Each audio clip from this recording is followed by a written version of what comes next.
They're killing kids in cages while billionaires play God. This is not an exaggeration or a metaphor. It is the material reality of the United States. Trump now calls without hesitation or pretense for mass arrests, forced relocations, and military tribunals for anyone deemed an obstacle. His handlers released a 920-page fascist framework, Project 2025, that outlines the complete consolidation of federal power under the presidency.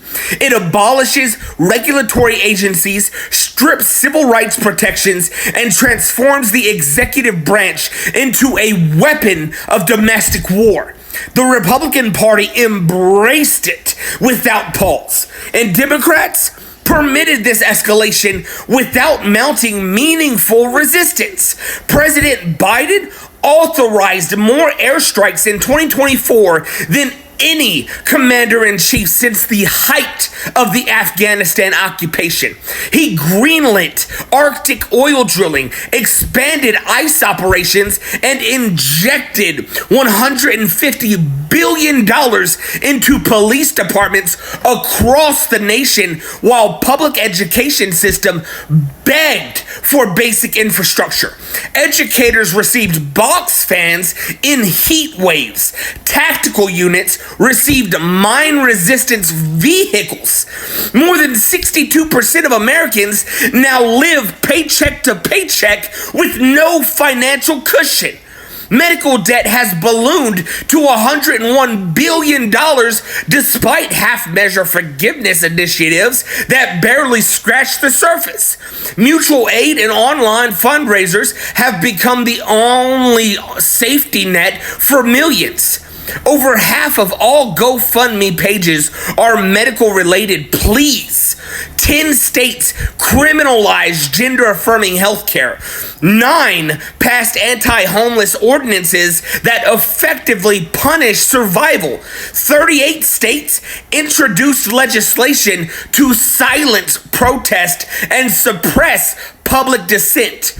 What's happening is not chaos, it is a deliberate tightening of the screws. Corporate power now functions as a shadow government with no checks. United Health collected $22 billion in profits while systematically denying coverage for cancer treatments. Kroger, after fueling the opioid epidemic through reckless distribution, turned around and advised counties on how to use opioid settlement money to build more jails. Logan and Boone counties in West Virginia diverted overdose funds directly into incarceration infrastructure. Charleston continues to lead the country in overdose deaths per capita. These outcomes are not failures, they are policies. Phoenix endured 32 consecutive days over 110 degrees, breaking every heat record in recorded history. Atlantic Ocean temperatures surged so high that storm modeling systems collapsed. Appalachian towns are being erased by floods that occur monthly. Yet FEMA remains under-resourced, understaffed, and unreachable. Federal dollars still flow freely to defense contractors, arms manufacturers, and surveillance firms. The Pentagon's budget continues to swell without limit. Capitalism is not wounded. It's matured into its final cruel form. This is not management. It is a calculated system engineered to extract, discard, and replace. There is no intention to reform or relieve. Workers are squeezed until collapse. The sick are left to rot. Those who disobey are punished swiftly. Lives are reduced to profit margins, and non-compliance is met with state violence. This system is not collapsing, it is entrenching itself. Police fracture skulls in Atlanta during eviction defense. Protesters were shot in the face with less lethal ammunition. Starbucks employees fighting for unions remain in constant jeopardy. Amazon conducts counterinsurgency style surveillance against its own labor force. These are not isolated incidents. They are the operating standard. I gave 10 years of my life to a war founded on lies. I watched friends die for oil profits and political theater.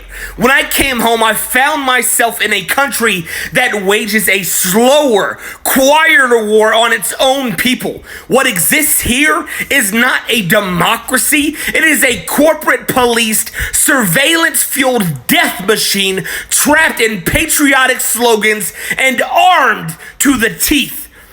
No electoral strategy will dismantle what's been built.